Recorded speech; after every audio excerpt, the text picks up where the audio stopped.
What's your very first memory? I know mine. It's 1975.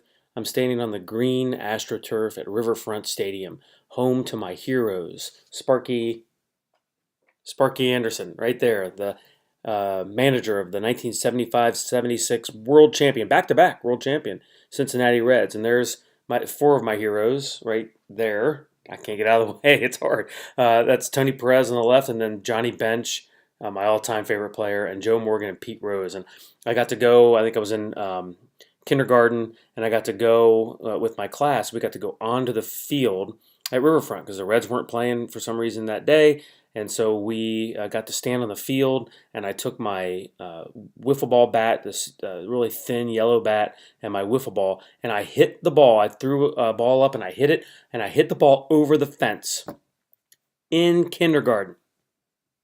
I wasn't standing at home plate. I was standing 2 feet from the fence, but I hit it over the fence. Big day for me. Big sports day.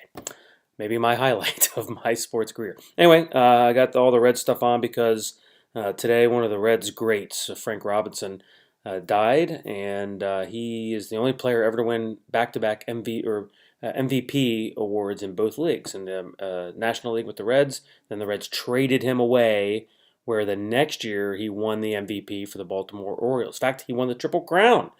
Highest batting average, most home runs, and most RBIs out of any player in the American League, and the Reds traded him for that. Not good, not good.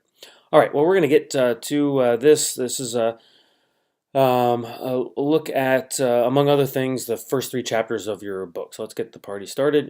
Before I get started, you'll want to open Canvas and download the document called 2.11 Video Supplement. So it's February 11th Video Supplement. That will help you get through this, and you also want to have your textbook with you as well. So as I go along, you'll want to take notes on notebook paper, because what I say here plus the readings that you have to do for Monday will be all part of the quiz that you're going to take. Before I get to the textbook, I just want to go back through Bloom's taxonomy a little bit.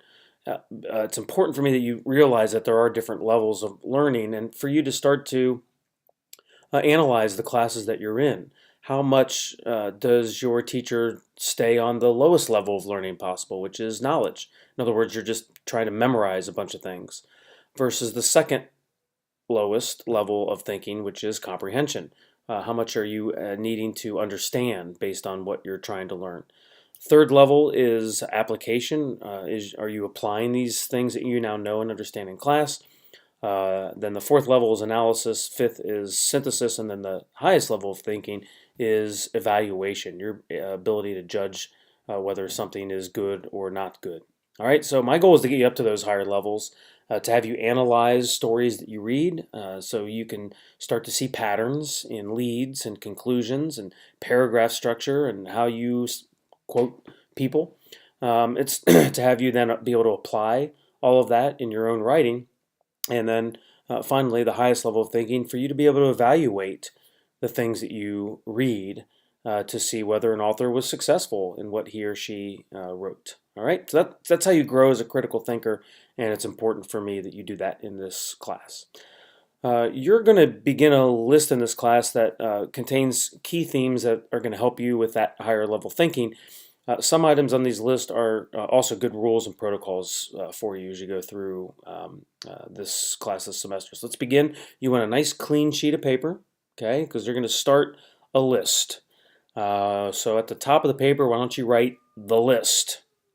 That's what we're going to call it. Hey, never claim to be a clever thinker. So number 1 on that list, actually not even number 1. Nope, sorry, I already screwed up the list.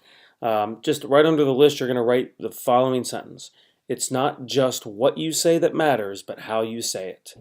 It's not just what you say that matters, but how you say it. You've experienced a lifetime of that. If your mom, you're a teenager, tells you to clean up your room, you can say the words "Okay, Mom" one way is won't get you in trouble, and the other way to say that will get you in trouble. So you can say, "Okay, Mom," or you can say, "Okay, Mom." Second one's bad. right? So it's not just what you say that matters, but how you say it. Okay, here we go with number one on the list. And number one is the lead is everything. And I spell lead L-E-D-E. I'll explain why later on in our semester, but for now, you can spell it that way or you can just spell it L-E-A-D. It's up to you. But the